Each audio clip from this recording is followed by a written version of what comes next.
In a quiet Danish town, we meet a family twice broken. After the father was mutilated and executed by President Assad's forces, they fled Syria in 2015. All 5 were granted temporary refugee status in Denmark. The mother has since been diagnosed with post-traumatic stress disorder. There was fear and tears. First of all, my husband was killed, then my children left home. There were bombs, the sound of planes, the sound of raids on homes. Then, in March this year, a letter arrived. The family's refugee status had been reassessed. The older brothers, one already married, and the other about to start high school, can stay. But the mother and both sisters, aged 10 and 12, are required to return to the Damascus region, now considered a safe place by Danish authorities. It's another big blow to the family. Why would anybody want to go back? I'm afraid I'd be arrested and asked where I've been, where my children have been. I have 2 boys and they'd ask why they're not in the army. This regime has no mercy. Syria is not safe as far as I'm concerned. Houses have been destroyed and there's no education system anymore. The family has appealed the decision and joined several protests. Another 200 Syrian refugees out of some 35,000 Syrian nationals living in Denmark are currently facing the same situation. We will not go.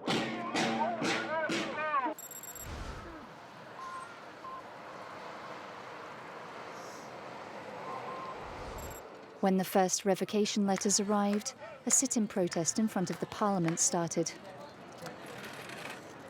57-year-old Sama, who has been a refugee since 2014, went on a hunger strike and had to be hospitalized.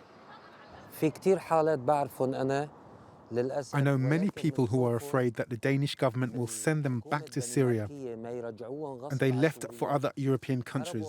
As for those who returned to Syria, I've heard that 1 or 2 were stopped at the airport, immediately questioned, and never heard of since. The Danish government, led by the Social Democrats, says its decision is based on conclusions from the Danish Refugee Appeals Board, an independent body that over the past year has reassessed the cases of some 1,200 refugees from the wider Damascus region.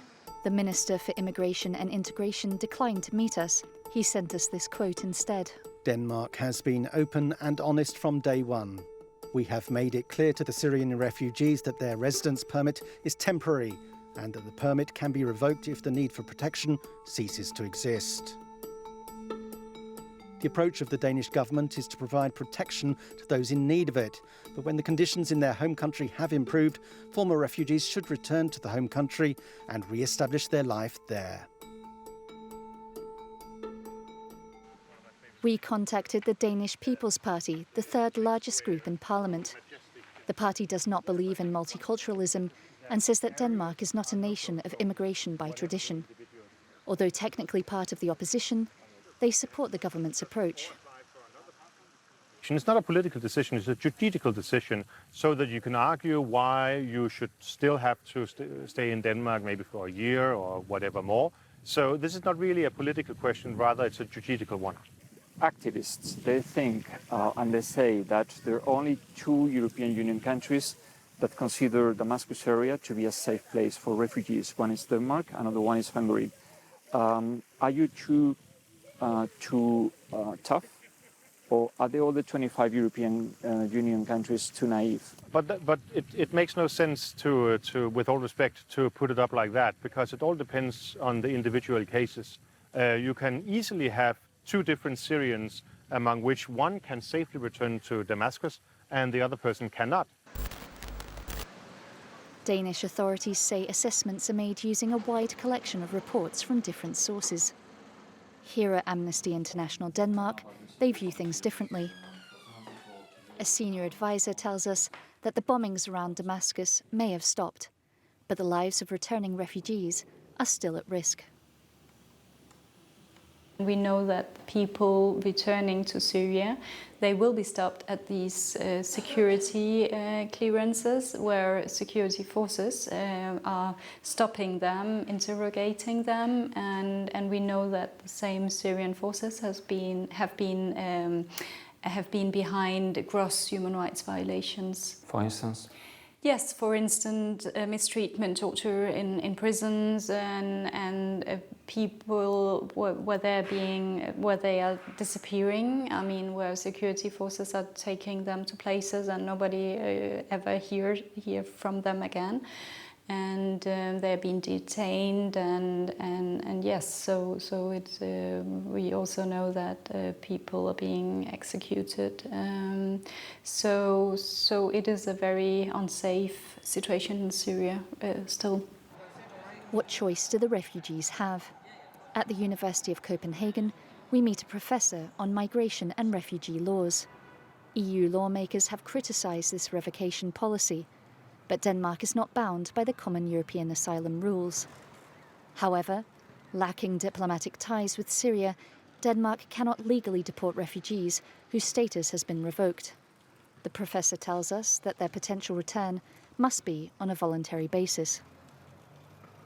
They're not subject to sort of forced return measures. But for the people that it affects, of course, it's a very severe step, because you halt integration, you're not allowed to participate in the society at the same means. But we don't have any concrete examples of Syrians who have returned voluntarily after having their status revoked. As they don't plan to return voluntarily to Syria, like many others, the Alata family could face limbo in a holding centre in Denmark. The case is now in their lawyers' hands. The family vows to keep up the fight.